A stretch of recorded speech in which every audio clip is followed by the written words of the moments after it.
Good morning, Ms. Collins, and welcome to the House Courts of Justice Committee. I'll just start with the obvious question, which is, why do you want to be on the Court of Appeals?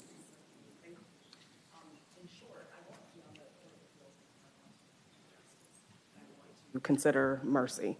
And I believe that I have the experience and the qualifications that will allow me to do that on the Court of Appeals. Thank you.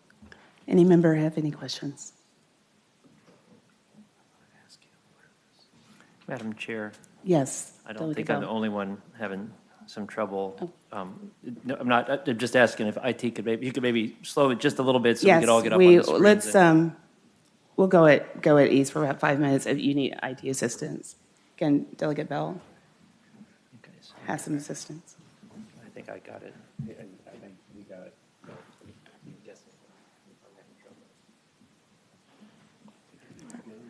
Right. I will continue to ask a question while we're working on it. Can you tell the panel a little bit about your background? Certainly. So I am a graduate of Newport News Public Schools. I attended the College of William and Mary School of Law. I spent a few years in Richmond clerking for the Henrico County Circuit Court and for the Court of Appeals. I then began practicing in Fairfax, where I practiced for approximately 7 years doing domestic relations, civil work, including plaintiff's work, and some criminal defense. For the last 5 to 6 years, my practice has been primarily family law. Great, thank you. Delegate Bourne. Thank you, Madam Chair. Dominique, good to see you. In the spirit of full disclosure, Dominique and I shared time at the College of William and Mary School of Law, where at that time I can see now that she was destined for these types of things because her intellect and her approach to being in law school, being a law student and a future lawyer was surely second to none. But Dominique, I mean, clearly when anyone gets to this point in the process, legal credentials are all excellent. But could you tell the committee and me perhaps something that might not be on your CV, might not be in your packet, that shapes who you are and who you will be as a judge? Because I think at your outset you said you wanted to do justice and seek mercy. And so what in your life experience has kind of formed and shaped that theory and those principles? Certainly. As you may see, it's somewhat demonstrated in my application materials, but I have a strong commitment to the community, to community service, to pro bono work. I have dedicated my own time and resources to do pro bono work, including within the last year, because I think it's important, no matter how many cases may be piled on the desk, no matter how many papers may be before me, behind every case, behind every paper, are real people. And given the experience that I've had in that capacity, doing community work, I will keep that in mind, that justice involves people. Yes, Delegate Scott. Good morning, Ms. Collins. Good morning. I think it would be helpful if you would talk to the committee about your experience working for, I think you clerked for the Circuit Court, you've clerked for a Court of Appeals judge, I think you did an externship and clerked for the Honorable Raymond Jackson in federal court. I think if you could talk about those experiences and how that prepares you to do the type of work that you're going to have to do, which is the judicial review, and then I have a follow-up after that, Madam Chair, if that's okay. Yes. Thank you. Certainly. I'm grateful to have had some of the best preparation for taking on the bench, and that is through the externships and clerkships that I've had. And I've had the opportunity to work with some of the most distinguished minds, legal minds, in the Commonwealth of Virginia, and that includes the Honorable Raymond A. Jackson, that includes the Honorable Gary Hicks, and that includes the Honorable James W. Benton on the Court of Appeals. And so, particularly with my experience on the Court of Appeals, I had the opportunity to work with a judge and review the types of cases and do the type of work and be a part of the type of work that I am now seeking for this body to allow me to do on a full-time basis. Yes, And Delegate Madam Scott. Chair, yeah, my follow-up is, there are folks who have different judicial philosophies. I was trying to figure out from you if you could state what is your judicial philosophy, and what do you think your role is vis-a-vis review of trial court matters that will come before you, and how do you think that will fit into your experience? Because the majority of your practice, I know you have a lot of varied experience, but a lot of it has been dealing with families and transitioning with families. So I wanted to know how you think you will leverage that information and those experiences to the Court of Appeals. Thank you. Certainly. That's a very interesting question. So what I've learned, in particular through my family law practice, is that there are all types of people. They come from all backgrounds, all experiences. And so the best thing that you can do as a practitioner and as a judge is to keep an open mind. It's important to verse yourself, it's important to be educated, but it's also important to come to a case, come to a set of facts, come to an exploration of the law with a willingness to be persuaded, to take everything into consideration. And I think that would shape the philosophy that I would bring to the bench. Madam Chair, Delegate Sullivan. at the appropriate time, I have a motion. Does any member have any other questions? I just have just one, and then we'll go to the motion. Yes, The start dates for most of the seats are September 1, and there's one seat due to the retirement, Judge Petty, which would be in November. Are you able to wind up your law practice? So if you were elected. I would be able to wind up my law practice, so at a minimum, I would be ready by November 1. All right, thank you. Thank you. Delegate Sullivan. Thank you, Madam Chair. I move that we certify this candidate, Ms. Callens, as qualified. Second. Madam Chair, I guess a parliamentary inquiry. Is it, Yes. do we do these one by one, or do we interview them and do them in a block? We can do one by one. That's right. It's fine. Yes. And then I guess a second parliamentary. Yes. It's been a while since we've done this. This is the qualification stage where we decide if we think the person is qualified to be on the bench. Is that not so? That is correct. Okay, thank you. Thank you. All right, it's been moved and properly second that Ms. Collins be certified for the Court of Appeals. All in favor? Aye. Any opposed? All right, thank you so much. Thank you for being with us. Thank you.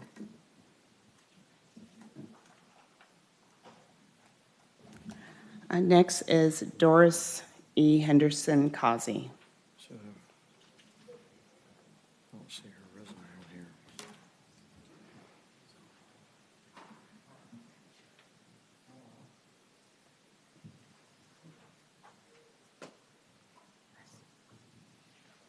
Sorry about that. Thank you. Good morning. Good morning. Welcome to the House Courts of Justice Committee. Thank you for having me. Thank you. Can you just tell us, why do you want to be on the Court of Appeals? Well, I have many reasons that I would like to be on the Court of Appeals, but I've served in public service for over 13 years as a legal aid attorney, serving the underserved in the state of Virginia. I've also worked with the State Bar for over 10 years and serving not only my local delegation, but served as the state president of the Virginia State Bar and also on the National Conference of Bar Presidents. I believe that the constituents that I serve, which I practice, is poverty law, will benefit from having that service that has never been on the court before. I believe with my work experience, my life experience, and additionally, my thought process of how I like to look at things, I think that I would make an addition to the court, and I would love to serve on the Court of Appeals. Plus, I love the law and the rule of law and respect it very much. Thank you. Any member have any questions? I have a quick question. Delegate Scott. Madam Chair. Two things. But first question is, who goes to Ole Miss, LSU, Texas A&M, and majors in political science and mathematics? Political science and mathematics, how did those come together? You got a bachelor's in both. Good morning, Delegate Scott, and I do know that you're an SEC fan. It just means more. But I, I come from a long line of educators. My grandmother has her master's degree. So when you come from a long line of educators and they ask you, what are you going to do with political science? Well, I want to be a lawyer. When you're trying to be the first lawyer in your family, it's a little bit push uphill. So I had to major. I love mathematics. It comes naturally to me. I'm a logic thinker. My brother also was that way, but mathematics and games that I played definitely come natural. So my mother and my aunts and my father, who drove the school bus and also taught shop, they were like, well, you definitely need to major in something where you can get a job teaching. So I did, and I went on to teach for 5 years. I got my master's in education supervision, and they wanted me to be a principal. And I kept pushing back and said, no, I truly want to be a lawyer. I know that's what I'm meant to do. And that's what happens when you are from a family of educators. You go to Ole Miss and you major in math and political science. Plus, my mother taught at Ole Miss. She was one of the first black professors in education. So, and when you're the baby of 6 kids, you don't get to choose what school you get to go to. And Madam Chair, quick Yes. follow-up. Yes. I'm trying to figure out, and I wanted to know two things. What would be your judicial philosophy on the Court of Appeals, based on the fact that you have some varied experiences? Obviously, your educational credentials are great. Your experience as a Commonwealth attorney, and then as a poverty center lawyer for all this time working with the least of these. How do you translate both your fight for justice and fighting for victims and your recent history working with folks who are the least of these? How do you take that and translate that to your judicial philosophy on the Court of Appeals?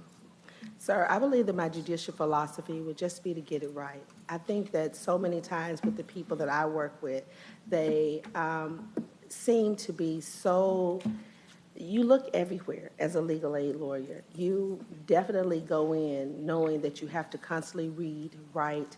You're looking for that new law. You're looking for anything that can help. And that's what I believe my philosophy would be, to just get it right for those people that have been so disenfranchised and marginalized. You think that you definitely go in knowing that, hey, I have to look at everything. I have to turn over every stone. And I think that that's what you do when you're trying to make sure that the person is receiving the justice that they received. I know that I will look at circuit court cases, and I know that I have to do the standard of review. And I know that every case will not be a case that deserves any review sometimes, but when you look at the case itself, everybody deserves a fair trial. I'm not saying it's going to be a perfect one, but I would definitely look at that, and that'll be my philosophy, just to make sure that I get it right with my colleagues. Yes, Delegate Bourne. Thank you. Thank you, Madam Chair. Ms. Causey, thank you for putting yourself forward. Thank you, sir. Good morning. Clearly, your impeccable reputation precedes you. Just a couple questions here. One, what about your experience, and I use that term in the broadest sense, so take it where you want to, is going to help you make the Court of Appeals better tomorrow than it is today? Because there's a constituency that has never been represented on that court, and those are the people that I serve. Now that the court has expanded, thank you very much, they will have an appeal of right. Many times in my experience, I know that when I went to court in circuit court, that was my client's I was their last hope. And I know that with my studies, my academia, and I think people feel like legal aid lawyers, but the law always changes. It's not the same all the time, and it's a plethora of things that we practice. We practice all civil law, and I think that I'll be able to bring that to the court, the civil law that I practice. And as you know, I know this year you've changed many laws, definitely for landlord-tenant, just to bring some things so that you can have an example. But those things have changed so many times, and I'm trying to bring myself up to speed to the latest CDC declaration, but you can only imagine just how many times the laws have changed in the Commonwealth, federal laws, and those are the things that I would be able to bring to the court, knowing that what I practice is definitely those cases that now will be able to be appealed. So thank you so very much. And just one quick follow-up, Madam Chair, if I Yes, might. Delegate. And this may be more of a statement, but it's really to piggyback on Delegate Scott's question. I've never practiced before the Court of Appeals, but I've talked to, in preparation for these openings, a lot of lawyers who do, and the overwhelming sense I get is that the Court of Appeals historically has generally been a rubber stamp for the circuit court decisions. And so it does my heart well to hear you say that while every case won't get a review, you're going to look at them on their individual merits. And so talk to me kind of, if you left anything out or if you want to add anything to Delegate Scott's question or to mine or my statement about making sure that we're not just, quote unquote, rubber stamping lower court decisions, because the issues that the Court of Appeals deal with are some of, if not the most important, that I know that I care about it during my time here. Yes, sir. You're absolutely correct. I think with the expansion of the court and the new rules that have been put into place, sometimes you do have the one judge review, but now you have 3 judges. And you have people like myself that would bring a different perspective. And I know that my perspective may not always be the right perspective, but sometimes when you see people doing things and somebody comes along and says, well, why don't you do it like this? And it's so much easier, and you go, wow, why didn't I think of that? That's the type of thing that I hope to bring to the court, the type of voice that I hope to bring to show how it not only it affects this person, but it also affects this person here. Yes, Delegate Warren, one more. It's not a question. I just have a motion at the appropriate time, Oh, Madam Chair. okay. And then just see if there are any other questions. Delegate Levine. Thank you, Madam Chairman. Ms. Causey, you have a very impressive resume. And one of the things I like so much about the resume is not just your obvious merit, but it shows some heart. And I'd like to ask, if you would, why you got into legal aid to begin with. It's certainly not the highest paying legal job you could have chosen. What drew you to take on this very difficult task? You're right. So it's just like you have, when you know that this is what you're supposed to do, this is what you're supposed to do. I've always volunteered with legal aid. I grew up in a community in Mississippi where the legal aid lawyers were the heroes in the town. They made everything and they made a difference. So when I became a lawyer, I made a promise when I was going through law school and back at home, I made a promise that I would always volunteer. And I volunteered with legal aid from the very beginning. In fact, my very first case was a volunteer case with Marcel Slaw from legal aid. And since 2003, after I passed the bar, I just continued to volunteer. And it became more of a call Doris, she can take it, she would do it tomorrow, would she be over there type thing.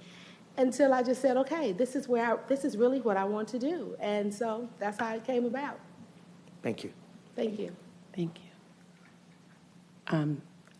And I should have noted with the other candidate, no one has signed up to speak for pro or con against Ms. Causey. So at this time, Delegate Bourne, you have a motion. Yes, Madam Chair, it is with great pleasure and pride that I would move that we certify Doris E. Henderson Causey as qualified to serve on the Court of Appeals. And I'd like to second. All right, it's been motion and second that we certify Doris E. Henderson Causey for the Court of Appeals. All in favor? Aye. Any opposed? All right, thank you, Ms. Causey, so much. Thank you all so very much. Thank you. Thank you. Next is Bernita Cheney.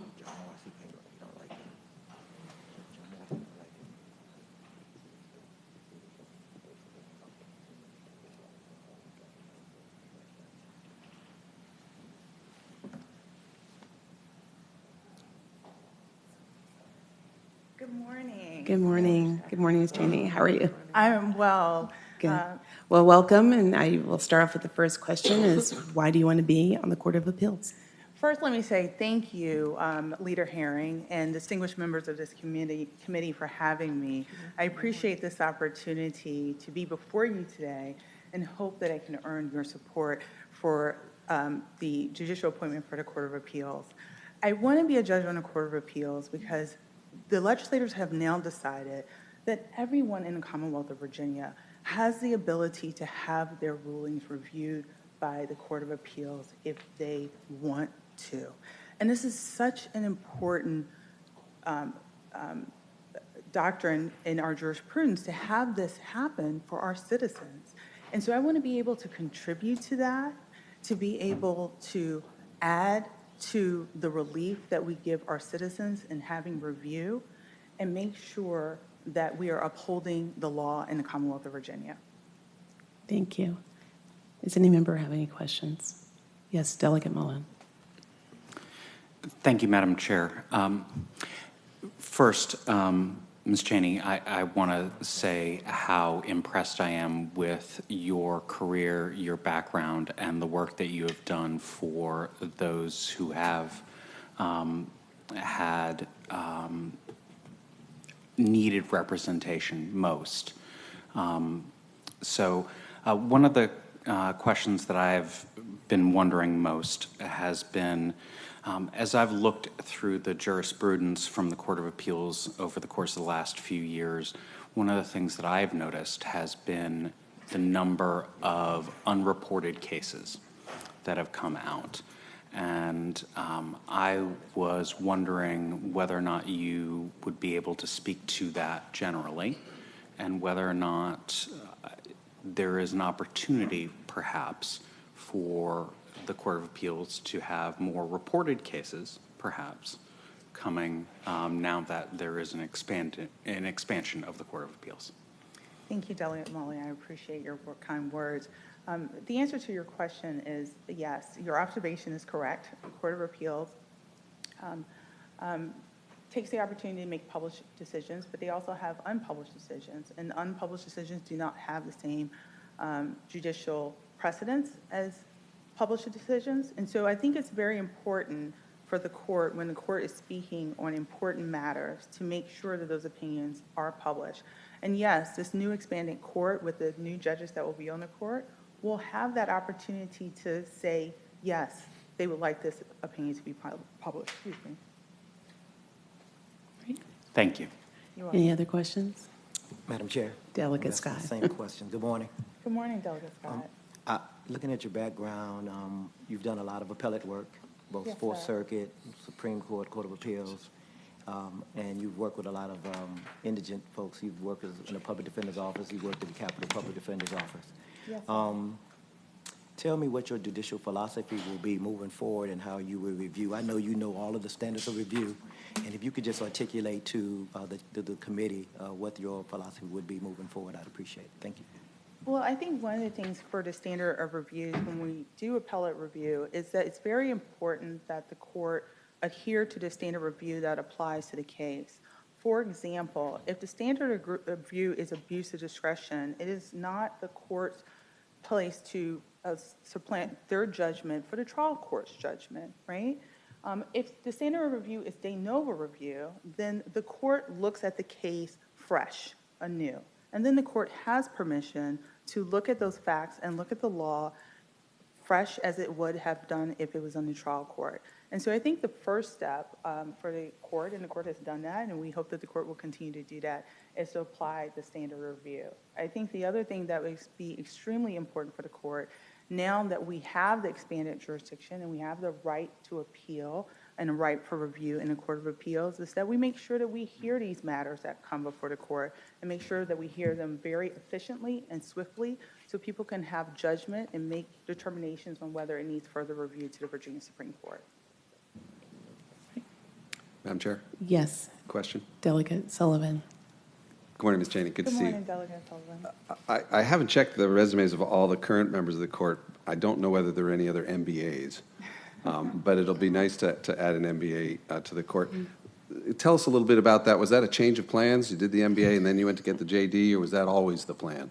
No, I think it was always a plan. I think the question was it always a plan that I was going to be a criminal defense lawyer? And the answer to that was no.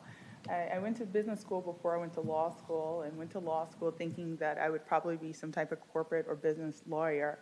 However, I went to a law school, Howard University in Washington, D.C., where we have great people who come from there.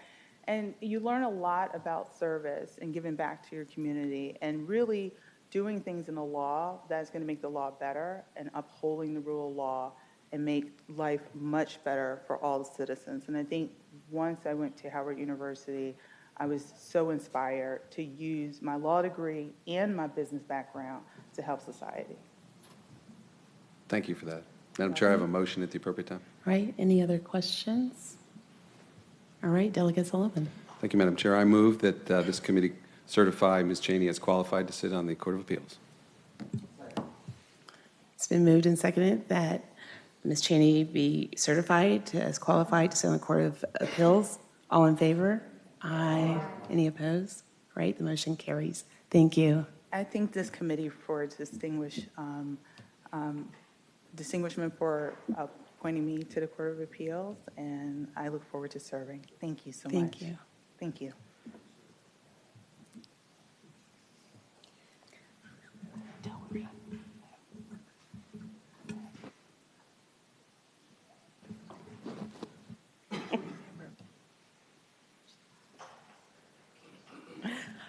Next is Frank Friedman.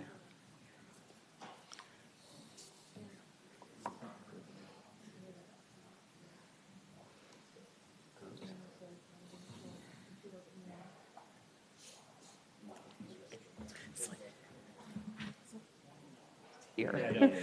Welcome, Ms. Friedman. I'm sorry. This room is a long walk, so welcome. Thank you. Yeah, we can start asking as you're walking in. Halfway down. Well, welcome. And we'll start with the first question. It's obvious. Why do you want to be on the Court of Appeals? Well, again, thank you. I am an appellate lawyer. I've handled several hundred appeals. I like to research. I like to write. And I feel really fortunate to have found a practice area that I enjoy so much. Appeals are challenging, they're interesting, they're varied. So kind of for selfish reasons, I think being an appellate judge would be fun for somebody that's argued one position for 30 plus years. Actually getting to decide and let other people argue is really a dream job. I mean, it's not even an exaggeration. It's the best job in the world, I think. So also for altruistic reasons and service type reasons, I do think I could help with my background. I think that this legislation is great. I mean, I think it's really going to be helpful. You know, it's rough. I can only imagine. It's always bothered me. Someone up until now could get a life sentence and not have an appeal of right. And that's just rough. I mean, what would you think if that happened? So I think on both criminal and civil, I think people are going to be surprised how many civil folks bring appeals of right, because those have been dwindling of late. And the ones that have been granted have sort of been big ticket items with esoteric issues, but there are a lot of other issues that need to be ruled on. So my background, I am mostly civil, but I have done criminal, and I think that my background could be helpful on this court, and that includes knowledge of the appellate process, some idea of the kinds of problems that I think will arise with the expansion, and ideas for how to fix them. Thank you. Anybody have any questions? Yes, Delegate Scott. I'm sorry, Madam Chair. No, I just saw your look on your face. Good morning, how are you? Just looking at your background, you have a great background and a lot of experience with appellate review and going up before appellate courts and federal and state court. Tell me what your judicial philosophy will be as you review these cases coming before you if you are appointed to the Court of Appeals. Well, there's sort of two ways to talk about judicial philosophy. I think my main philosophy, it's hard to know because I haven't actually done it, but I think it's to be respectful of the whole process, both the honor and opportunity to decide cases, but but also to respect the people in front of you, both the lawyers and the parties, so that they feel like they've been heard and that they've gotten a fair shake. And I try to be pretty respectful in the process. You know, appellate law it can be less killer instinct sometimes in the actual fight. It may be more professorial. It may not be, but trying to be respectful. At the same time, the respect comes down to people need to know what the law is. And you have to make the law clear enough that they'll know what it is. And you also have to be consistent. So the second part of it is maybe emulating the judges that you see. And you know, there are some great judges around. I think I would try to be like the great ones. I think Judge Gregory on the Fourth Circuit, for example, is a really good, fair judge. Justice Keenan from the Supreme Court, then to the Fourth Circuit. You know, I like good writers. I like people who are civil, and I like people who ask hard questions, but in a fair way. Yes, Delegate Scott. I'm sorry, follow up. So if you're elevated to the Court of Appeals, will you outrank your wife, who's a judge in JDR? How you gonna get along on that? 'Cause you didn't say you're gonna emulate your wife, so you're in trouble if you watch this video. Well, you know, she's in J&D. I don't get to watch her operate, but I'm very proud of her. She is a judge with the J&D, and she was a career criminal defense attorney, and a very good one. Thank you. Delegate Scott's causing problems. All right. Anyone else have any questions? Madam Chair? Yes. I have a motion. Delegate Sullivan. I move that this committee certify Mr. Friedman as qualified to serve on the Court of Appeals. It's been moved and second that Mr. Friedman be certified as qualified to serve on the Court of Appeals. All in favor? Aye. Any opposed? All right, the motion carries. Thank you so much. Thank you very much. Next is the Honorable Junius Fulton.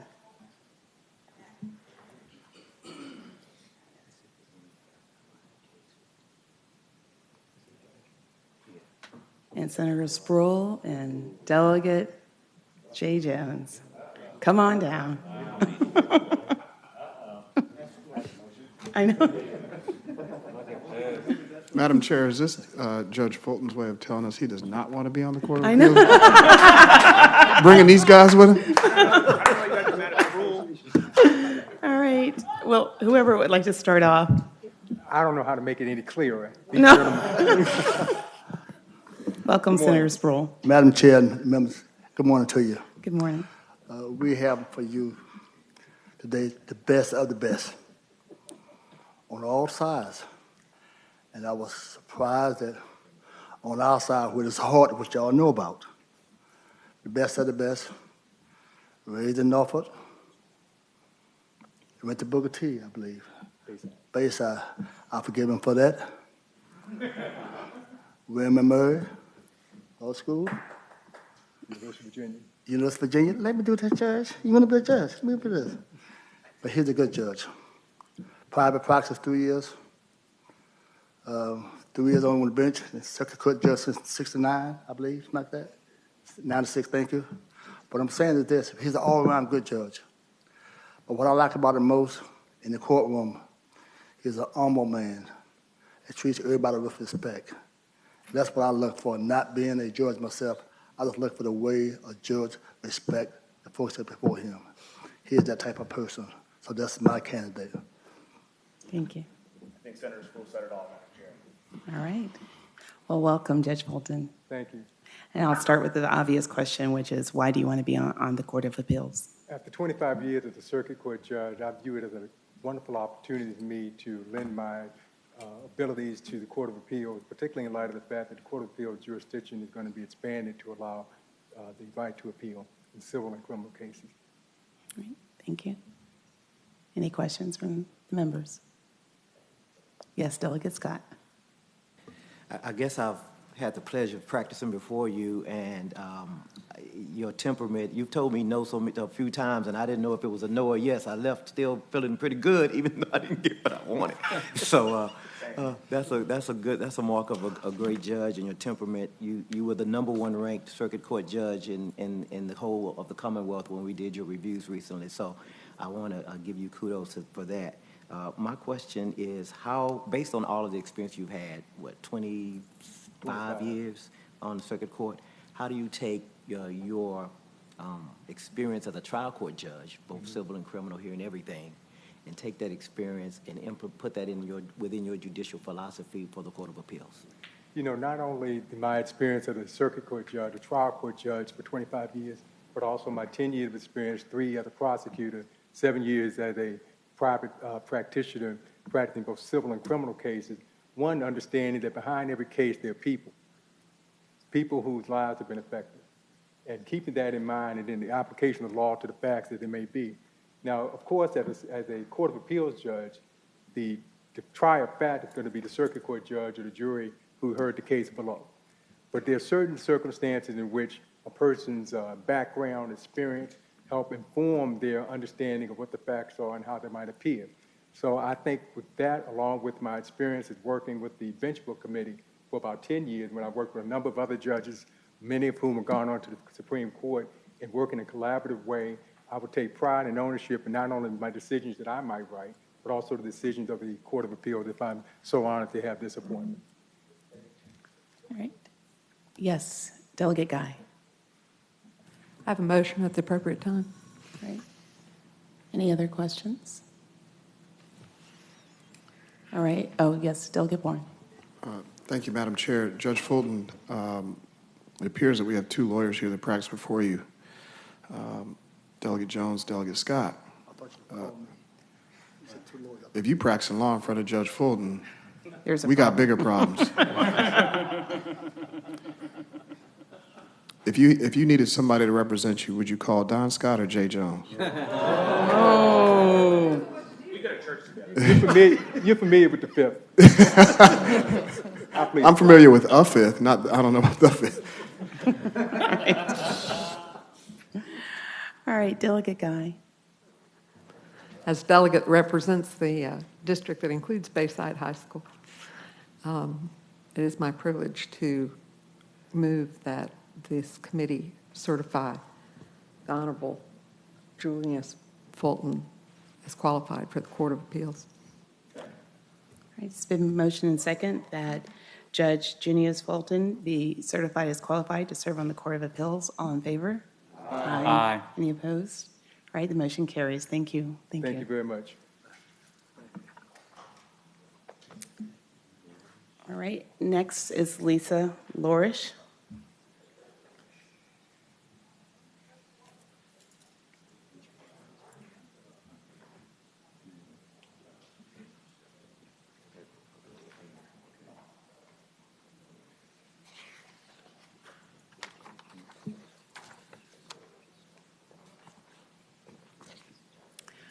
Welcome. Thank you. I will start with the first question, which is obvious. Why do you want to be on the Court of Appeals? Well, thank you again, all of you, for the opportunity to be here this morning. I made the switch from firm practice to public service about 7 years ago, and it's been clear to me since then that I wanted to spend the rest of my career in public service. But I particularly am interested in the Court of Appeals because I think it's the most challenging job I can really imagine taking on, both with respect to the breadth of the subject matter that will come before the court with its expanded jurisdiction, and also because of the impact that you have on the lives of people across the Commonwealth. And so I am attracted to that sort of a challenge, and I also have come to appreciate in my role as a public defender how important it is to have a prepared and neutral judge to argue your case to, and that's the kind of judge I hope to be. Thank you. Any questions? Yes, Delegate Scott. Good morning. Good morning. Princeton, UVA? Yes. And started at a big practice doing commercial litigation, correct? That's correct. And now you're doing federal public defense. Tell me how those experiences will shape your judicial philosophy as people come before you in the Court of Appeals. Thank you for the question. So I think, of course, our background experiences shape us in a lot of ways. I've had the privilege of seeing how cases are brought when you have all the resources in the world and how cases are prepared when you have very little. And I think that would be one important perspective I can take with me to the Court of Appeals.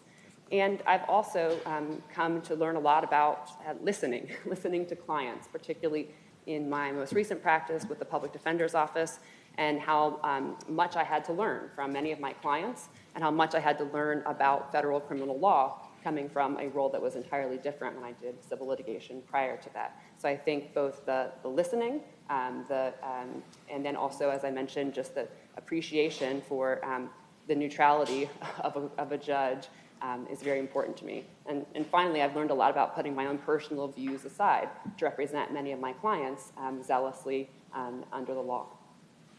Thank you. Any other questions? Madam Chair? Yes. I have a motion. All right, Delegate Sullivan. I move that this committee find Ms. Lorish qualified to sit on the Court of Appeals. Second. All right, it's been moved in second that Lisa Lorish be certified as qualified to sit on the Court of Appeals. All in favor? Aye. Any opposed? All right, the motion carries. Thank you so much. Thank you.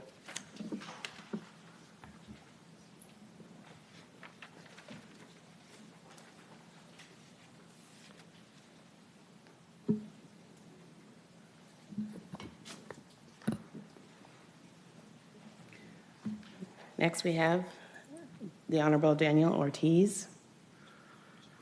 Welcome, Judge Ortiz. I'll start with the first and obvious question is, why do you want to be on the Court of Appeals and leave the Circuit Court? It's a hard decision. I love serving on the Circuit Court, but I believe the Court of Appeals provides me an opportunity to improve our profession, to serve our community, not just Fairfax, but serve the entire Commonwealth, improve the administration of law, promote more access to justice. It plays to one of my better suits. I like to write. I publish a lot of decisions. And so for me, it would be just an excellent opportunity to continue to serve the Commonwealth. Thank you. Any members have any questions? Of Judge Ortiz? Yes, Delegate Levine. Judge Ortiz, thank you for being here. A couple years ago, the Richmond Times-Dispatch published a 3-part, very long series on Virginia's guardianship system called Unguarded. Have you had a chance to review that series? Not today, but I read it when it came out, and I'm familiar with it. Thank you for that. For those of you who don't know, the series talked about what I agree are some flaws in our Virginia guardianship system, where hospitals have patients that often cost the hospitals a lot of money, takes a lot of money to keep people alive sometimes, and would seek guardianships. And in seeking the guardianships, the hospital would have certain people they want appointed as guardians, as guardian ad litems. So the concern of the article is that these would end up not being adversary proceedings. And in essence, the hospital would pick everybody, both the hospital representative and the representative for the patient, who often is physically or mentally incompetent. And so it wouldn't, in essence, be a fair trial. My question for you is, as someone who has sent a lot of cases to guardian ad litem, have you chosen guardian ad litems that you felt were independent-minded people and not just the people that the hospitals wanted? I believe I have. I will tell you, Fairfax is unique and different than almost every jurisdiction in the Commonwealth. We don't allow the petitioners to choose their guardian ad litems. We have a list. We require them not only to be certified by the Supreme Court, which is a certain class and a certain amount of training, we then require them to come to a CLE in Fairfax as well and make sure they're the best of the best. On top of that, for petitions for infant settlements and guardianships, we have a list, and the clerk's office automatically selects the next person on the list, does not allow the petitioning counsel to select it. This occurred about 20 years ago when we were having some issues, not so much with the guardianship for incapacitated adults, but more so the infant settlements, we felt the insurance companies were picking GALs who were necessarily rubber stamping some infant settlements in for people who weren't represented. So we developed this new system and process. The hospital system agreed with the system. They cut a deal, if you will, with the then chief judge. I believe it was McQueenie or Bach. This is before I was practicing law. And he provided a list of 5 guardian litem that he thought were excellent GALs who had been through the process. And the current chief judge has amended that list, added 2 or 3, taken some off, and she continues to select those, and they get to rotate through those, so they're not using the same person for every single GAL hearing. Instead, they rotate through. So it's sort of a ministerial act for me. It comes before me, it's sort of rotated through, the next one comes up, I sign the order, and we move on. So it's a system where we try to take the process sort of away from counsel necessary for the petitioners and try to be as independent as possible and make sure that we're approving some of the best GALs that are out there. Thank you. Yes, Delegate Mullen. Thank you, Madam Chair. Madam Chair, Yes. As someone who has been involved in hundreds, if not thousands, of proceedings that involve guardian ad litems, I am personally familiar with the fact that they should never be adversarial in nature, and if they are, that they are failing the individuals and, in fact, are not living up to their statutory requirements, and I'm sure that you would agree with that. But I wanted to reorient a little bit towards the future of the Court of Appeals, and would love to be able to hear a little bit about what you see as your judicial philosophy going forward for the Court of Appeals, and what you see as what you think the Court of Appeals should be looking like in the next 5, 10, 15 years as we go forward. Well, I think the change in the jurisdiction will definitely impact the Court of Appeals by far and away. Having an automatic right of appeal in the criminal side, but more so in the civil side, I think that is going to allow a more fully developed body of case law, quite frankly, on the civil side. As it stands now, there is a limited right of petition for an appeal in the civil case. Very few cases get heard. From my perspective, the Supreme Court has to fix a lot of errors, not necessarily make questions of first impression. They spend a lot of time having to fix some basic errors, so they don't get the opportunity to review very many civil cases at all. And so in the next 5 to 10 years, I think you're going to see a fuller development of the civil side, as you've kind of seen in the domestic relations area that we've developed since 1985, since the Court of Appeals has been there. On the criminal side, I think changing the system would give the opportunity for more appeals. I think we'll see a significant number of more appeals on the criminal side. We have a very robust public defender's office in Fairfax, so I know all of our cases get appealed, but I'm familiar with a significant portion of the state where that doesn't necessarily happen. It might only get to the one-judge panel and fade away from there. So I think we'll see a fuller review of cases. I think, I'm trying to guess what's going to happen along those lines is I try not to speculate too much, but yes, sir. Yes, Delegate Mullen. I was signaling to the chair when you're finished, I had a follow-up to what you were saying. I think my philosophy would be to maintain the philosophy I've had now for the last 6.5 years as a judge and 4 years as a substitute judge before that, is to continue to uphold the law. I'm not there to make policy. I'm there to apply the law, and I'm there to interpret it and call balls and strikes. Well, Madam Chair. Yes, Delegate Mullen. Thank you. I must say that your background and experience, both as a jurist as well as an attorney, is nothing short of stellar, and I have been incredibly impressed, especially with some of your experience on Boyd Graves, for example, and I am deeply grateful for that. I'm wondering, one of the things that I have asked some of those who have stood at that dais this morning has been about the large propensity that I have noticed personally for the Court of Appeals to issue unreported opinions. Mm-hmm. And I was wondering whether or not you might be able to speak to that, and with the expanded jurisdiction of the Court of Appeals, the likelihood that that might diminish. I would hope so. As a circuit court judge, I'm not a fan of the unpublished opinions. I find them, people want to use them as support, and you want to know what the Court of Appeals is going to do as a circuit court judge. And to have to combat that sort of, well, it's unpublished, it doesn't count, it's not controlling. I often wonder why they publish that many unpublished in general. So I find most of their decisions to be helpful in lots of cases. So why not make them published? So from my perspective, I would rather publish more than not. I've published every single one of my opinions as a circuit court judge. I think I've got close to 70 of them, with the exception of a couple family law cases involving minors. So I've kept those aside, and maybe some habeas petitions as well. But other than that, I would say 99% of them are published. That would be my philosophy on that. Thank you. And Madam Chair, Yes. I would have a motion at an appropriate time. All right, and I've got Delegate Keem. Sure. I'd like to move that this committee certifies my constituent, Judge Ortiz, as being qualified for the Court of Appeals. Yes. Oh, yes. I would withdraw my motion. Actually, yes. Hold on. We do have someone. I thought you had a question. Oh, I I'm sorry. apologize. So we do have somebody from the public. Yolanda Bell? Yes, please come forward.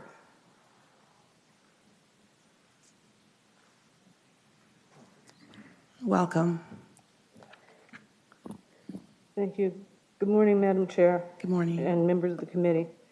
I ask you to please vote against the appointment of Judge Daniel Ortiz to the Court of Appeals. Judge Ortiz has not demonstrated the needed level of integrity and routinely ignores his conflict of interest.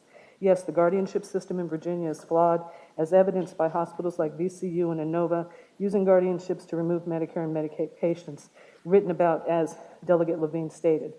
But Judge Ortiz has personally made decisions and taken action on those decisions to help his former employer, Inova.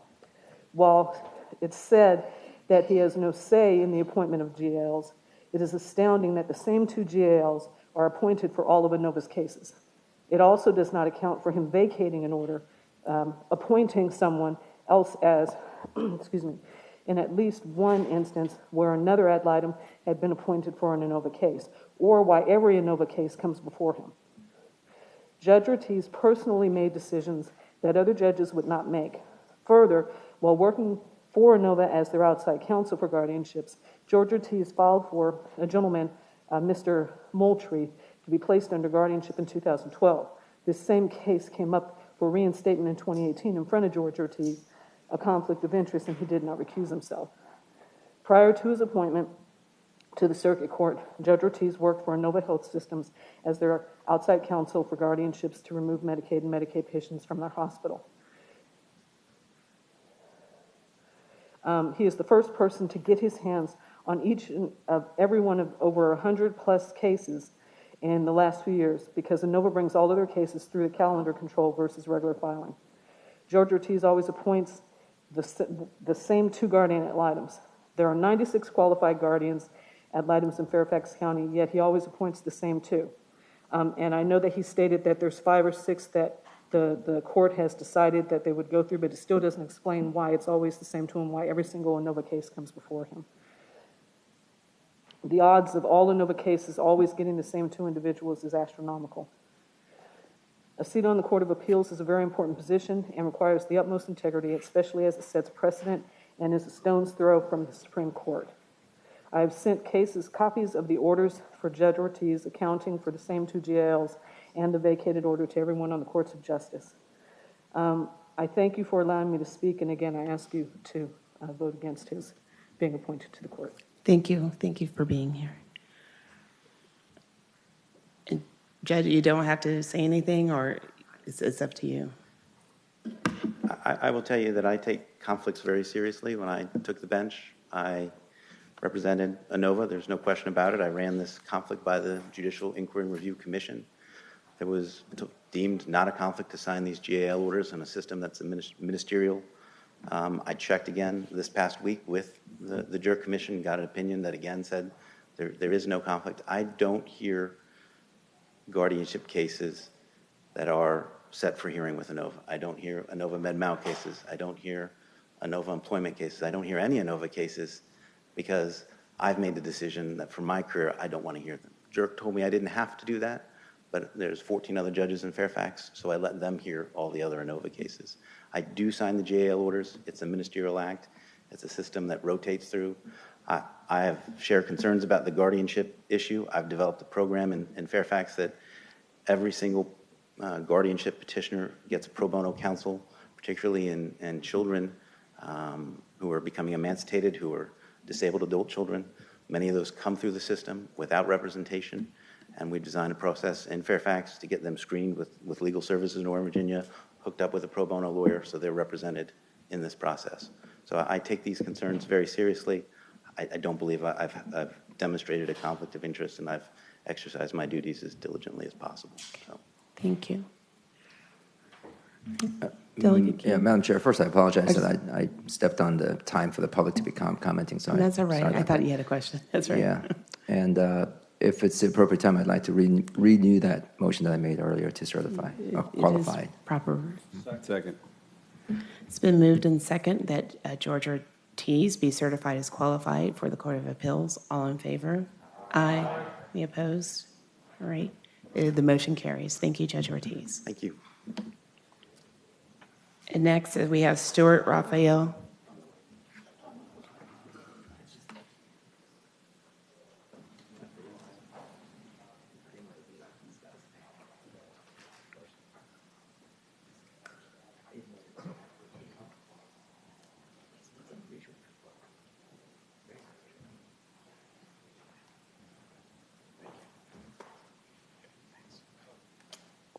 Welcome, and Delegate Sullivan or Delegate Hope, whoever wants to go first. Well, I'll either speak on behalf of Delegate Hope or something tells me he might have something to say as well. But I am thrilled to introduce Stuart Raphael to this panel. He is an accomplished appellate lawyer, one of the most accomplished appellate lawyers in the state. Everyone knows he served 4 years as our Solicitor General, meaning he was the state's appellate lawyer, and argued and worked on some of the most impactful cases of the last several years, including same-sex marriage, DACA issues, Affordable Care Act issues, and sued the federal government when the Muslim travel ban was put in place. So most importantly, he is my constituent, and we're very proud of him in the 48th District, and he's going to make a terrific judge on the Court of Appeals. Yeah, and Madam Chair, yes. It's a privilege to present Stuart Raphael to the committee. I've known Stuart for more than 15 years. I've known his family. His wife is an accomplished attorney, former school board member of Arlington herself. She could be on the Court of Appeals just as easily. But he has the right background, the right experience, both the public and private sector. He's going to make a great addition to the Court of Appeals, and I'm glad to present him to you. Thank you. Welcome, Mr. Raphael. Good morning. Good morning. Can you tell us why you want to be on the Court of Appeals? Until now, the best job I ever had was being Solicitor General. I told people it was like drinking from a fire hose, but it tasted really good. I woke up, every day. I couldn't wait to get to work, and a lot of that was the public service aspect of it, and part of it was just the sophistication of the legal issues. And I love coming up with the legal solution to a problem, and I love public service, and this is really the perfect combination of those two things. All right, thank you. Anyone have any questions? Yes, Delegate Bourne. Thank you, Madam Chair. Stuart, good to see you. Hey, Delegate. Again, in the spirit of full disclosure, Stuart and I worked together in the Attorney General's office for 3 years before I was sentenced to my service here in the House of Delegates. No, I kid. And let me just tell everyone who's here, having had a front row seat to Stuart's legal intellect, his keen ability to read, understand, and analyze and apply the law is unmatched from anyone that I've seen. Having said that, Stuart, as you know, we've done a lot of what I would call good work on justice reform. Others may refer to as criminal justice reform. And I know that times you had to submit briefs, sign on to briefs, even potentially argue some of those cases, officer misconduct, prisoner conditions, violation of constitutional rights, and you took a position that may have been counter to sort of what we've been trying to do. And I wonder whether that is sort of your judicial or your philosophy on those issues, or whether that was being what we all have to do at times, as being a good soldier and sort of doing the work and the job that you were hired to do. Delegate Bourne, you're right that as an advocate, you represent your client. As the Solicitor General of Virginia, you have a responsibility to represent the state and state agencies and state employees when they're sued. And if there is a reasonable defense, you raise it. That's your job. That's different from the job of a judge, which is to do the right thing, make the right legal call. And it wouldn't be appropriate for me to identify any particular case probably where my view was different from the view that we took, but that is a normal part of your job as an attorney, whether you're a public defender or a government lawyer. That's your job. But I would take seriously my responsibility as a judge to do what I think the law requires, irrespective of personal bias or instincts about that. Thank you. Great. Any other questions? Yes, Delegate Scott. Good morning. Good morning. We've talked before, VBA meetings and stuff like that. So your background, 75 briefs, 30 oral arguments, I don't know. You all over the place. You've been in every court of appeals, probably within a driving distance here, probably in flying distance from here. What I wanted to know is, what will be because you've been before so many of these courts of appeals, the Supreme Courts, what will be your judicial philosophy, and what do you think makes a good Court of Appeals judge? And I'm interested to hear what you have to say. Yeah. Thank you. I think my philosophy would be different depending on the type of case you're talking about, whether it's a constitutional case or a statutory case or a tort case, a contract case, where the approaches are different. In a contract case where the law, the contract doesn't provide for the answer, I think you try to come up with what the common law does. You try to come up with the rule that the parties would likely have agreed to if they had actually taken the time to negotiate it. Tort law is different. You try to come up with a rule if the law isn't clear already, that leads to the best deterrent for wrongful conduct.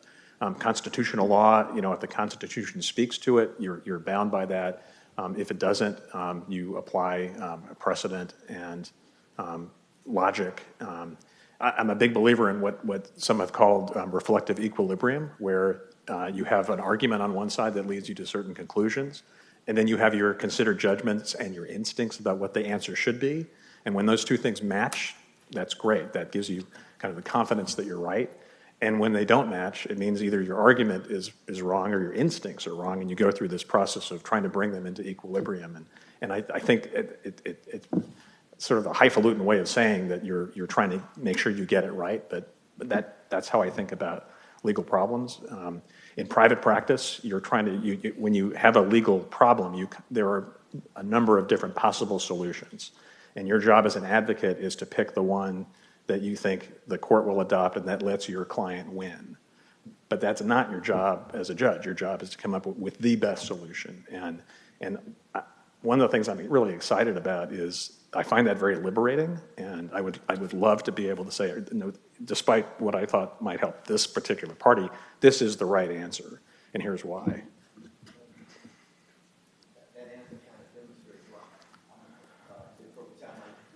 Oh, okay. Madam Chair. All right. Yes, I'd like- Delegate Bell. Both of the previous speakers raised issues I'd like to explore just for a little bit. Let's go with the Delegate Scott first. So could you talk to us about your thoughts about deference to the legislative process? And I say this as someone who has been on the winning and losing side of these, but they were always sort of fought out and talked about and bargained and ultimately passed. You're going to change roles. You're going to change roles from defending or attacking something to having this statute in front of you. And one of the parties may say it doesn't apply to their position. Could you maybe talk to us about how you will review that process? Yes, Delegate Bell. Virginia has sort of legislative supremacy. What the General Assembly says is the law, unless it violates a higher law, it violates the Virginia Constitution or the United States Constitution.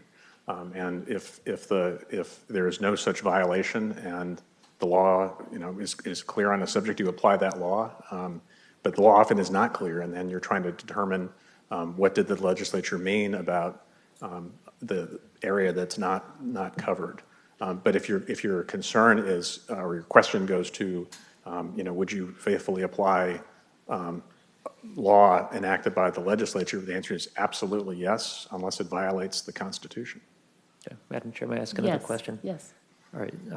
Mr. Raphael, so the second question comes from the question that preceded Delegate Scott's, and I don't recall who asked it, but it was a question about your extensive appellate record and arguments that you have made, and you've said that you didn't feel it was appropriate in this setting to say there might have been ones you would review differently or have felt differently as the judge. We understand there were meetings that preceded this meeting that probably were more consequential than the meeting you're having right now. Did you make any commitments at that meeting with regards to some of those rulings that had you been the judge, you would have ruled it differently than you did as an advocate? I did not. Okay, thank you. All right. Any other questions? All right, Delegate Scott. Madam Chair, my honor to move that Stuart A. Raphael, Esquire, be deemed qualified to serve on the Court of Appeals for Virginia. It's been moved and second that Stuart Raphael be certified as qualified to serve on the Court of Appeals. All in favor? Aye. Any opposed? All right, the motion carries. Thank you so much. Thank you, Madam Chair. Thank you. All right, with that, we will, just administrative housekeeping matter, we gavel in at 11 o'clock. So if it becomes 10:50, I will have to briefly stand at recess and come back. So next, we're going to do the Judicial Inquiry and Review Commission. Yes. Just Yes, for Delegate informational Bell. purposes, so the House Republican caucus is at 10:30. Oh, If I we were just apologize. about done, we probably could push to 10:35, but if we're not going to finish anyway, we would certainly request to be able to go to caucus in about 5 minutes. Okay, so let's Just looking at how long the docket is. yes, let's see if we can get through at least one of the judicial inquiry. I don't want to make you late. Catherine Dickerson.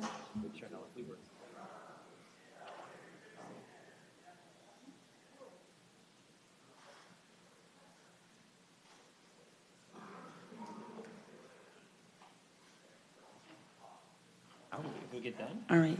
We had one more person? Yes. Welcome, Ms. Dickerson. Good morning. Yes.